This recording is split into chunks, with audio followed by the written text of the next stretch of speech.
Rabotai, we were speaking about the isur to not only eat but even to retain, to own chametz in one's possession over Pesach. That's a terrible isur, and because of that, throughout the generations, the din of mechirat chametz has evolved. Although originally it was only used for people with stores or big stockpiles of chametz, but nowadays it is customary for everybody to utilize the mechirat chametz.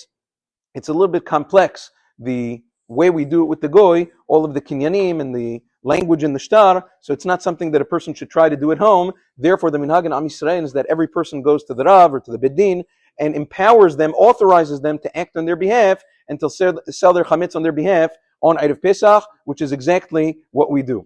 There's a machloket poskim. Let's say a person is in one place and his chametz is in a different place, two different time zones. What do you go by? Do you go by when Pesach begins by the chametz or when Pesach begins by the person?